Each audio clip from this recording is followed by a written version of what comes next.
beragama. Yang luar biasa ibu saya, begitu tahu saya dihitan dan masuk Islam, ibu saya itu pagi-pagi di Samarinda itu bangunin saya.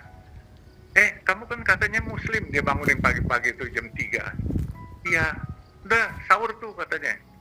Ngantuk mah, saya bilang gitu. Jangan, katanya harus jadi Islam yang baik. Walaupun ibu saya itu seorang Kristen. Jadi, terus saya bilang nggak mau. Terus ibu saya nyaut lagi. Mama beli penggorengannya sudah yang baru, jadi pisah, masaknya sudah pisah. Langsung saya lompat. Saya bilang, Masya Allah, ibu saya aja mendukung saya begitu.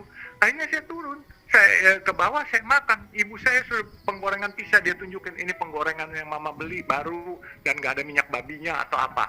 Jadi di situ saya berasa, wah luar biasa, ini ibu saya sangat toleran. Terus dalam menjalani puasa pertama, itu jam 3 siang saya sudah kehausan. Dulu di Samarinda itu Pak, kita punya rumah atapnya seng aja Pak. Kalau siang tuh panas seng itu, nggak ada plafonnya kita Pak. Nah jadi ada di kamar ibu bapak saya AC itu mesti AC window Pak. Jadi udah kata ibu saya, jangan dibatalin. Kamu nanti kalau beduk batalin. Sekarang kamu tidur dulu di kamar mama katanya. Jadi saya tidurlah di kamar mama. Jam 6 saya dibangunin. Udah beduk itu katanya, udah azan katanya. Dia bilang, itu mama udah bikinin es bolewa dan mama beliin korma tuh di pasar pagi. Waktu itu di Samarinda namanya pasar pagi itu. Dia bilang, waduh, saya bilang luar biasa ibu saya itu. Jadi ibu saya itu sangat toleran. Dan bahkan ayah saya setelah tahu, ayah saya dosen. Dia diam saja, dia tidak banyak ngomong. Kalau dia marah berarti dia nggak setuju. Dia nggak banyak ngomong, saya menganggap dia setuju karena pasti ibu saya udah cerita. Satu hari saya diajak pergi haji oleh guru saya, yaitu Pak Mutarsum. Dia ketua HSBI, Himpunan Seni Budaya Islam. Dia bilang, Cuk, kita naik haji yuk, katanya. Ayo, ada duitnya nggak ente, katanya. Dia waktu itu pakai itu bahasa Betawi. Saya bilang nggak ada duit. Coba gue minta sama bapak gue. Nah, kita berdua mau naik haji ceritanya waktu itu. Nah, waktu itu haji kalau nggak salah 5 juta per orang waktu itu. Enggak 5 juta, 3 juta ONH plus.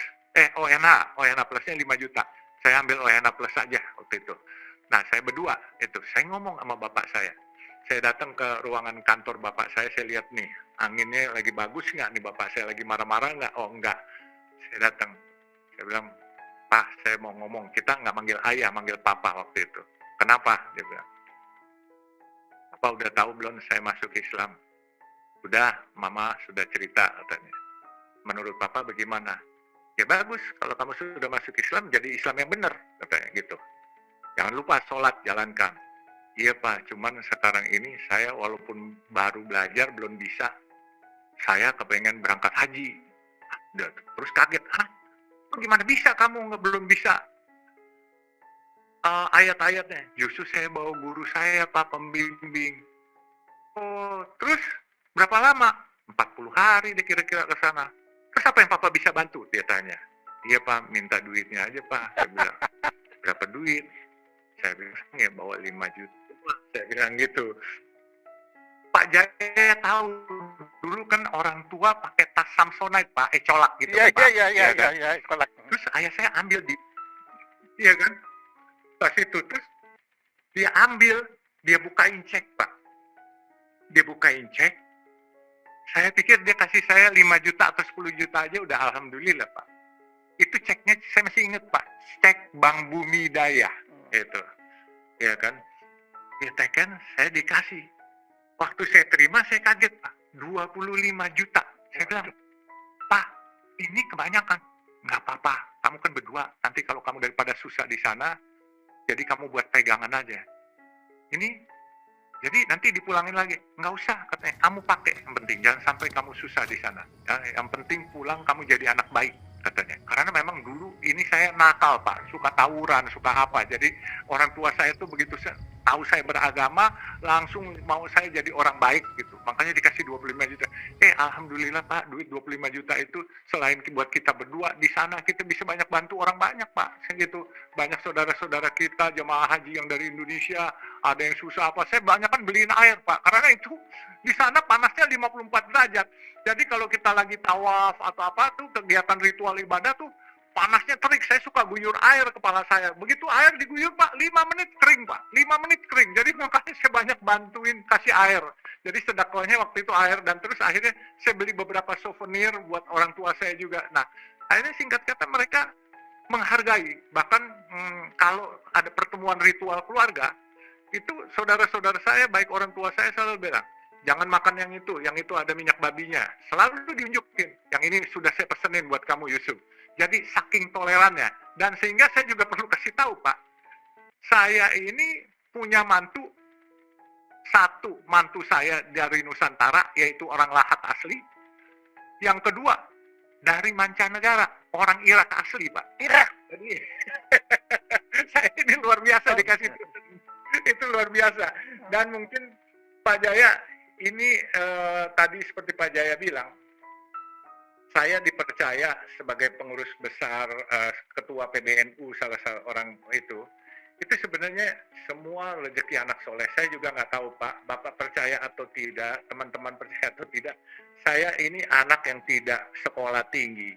Saya pernah jadi staf khusus Mensos, sekarang ini saya staf khusus Menko Perekonomian. Coba Pak, cukup bergengsi kan Pak, Menko Perekonomian itu teknokrat semua.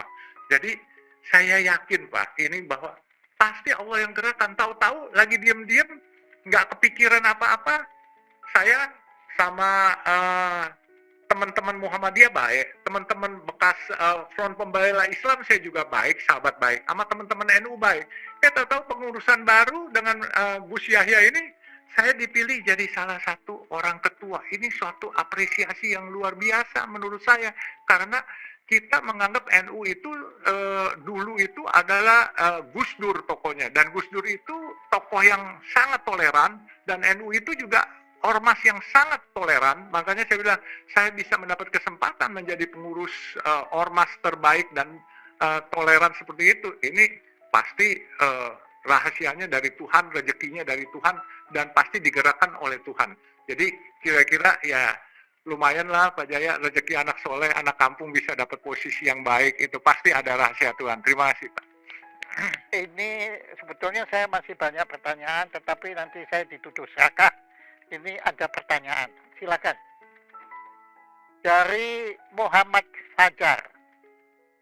Apakah Bapak Yusuf Hamka pernah bertemu dengan Gus Dur? Dan bagaimana kesan Pak Yusuf Hamka terhadap Gus Dur? Silakan Pak, dari Pak Muhammad Fajar. Oke. Siap. Alhamdulillah Pak, saya bukan hanya pernah bertemu dengan Gus Dur. Tahun 96, Gus Dur masih ketua umum baru, ketua umum PBNU Pak. Waktu itu belum presiden. Beliau yang bacakan doa saya waktu saya ulang tahun, saya ngundang Gus Dur di Hotel Horizon Ancol. Jadi beliau bacakan doa buat saya, dan Gus Dur itu luar biasa Pak. Jadi itu ciri-ciri orang yang seperti Pak Jaya bilang, itu wangsitnya dari 96 aja sudah kelihatan Pak. Itu beliau seorang pemimpin yang baik menurut saya. Jadi kesan Pak Hamka terhadap Gus Dur tadi ini yang ya, beliau orang yang toleran, orang yang baik menurut saya, dan karena beliaulah kita sekarang ini boleh bilang lebih agak bebas berbicara dan lebih bebas juga beribadah gitu. Jadi kita perlu tokoh-tokoh seperti Gus Dur lah menurut saya Pak. Oke.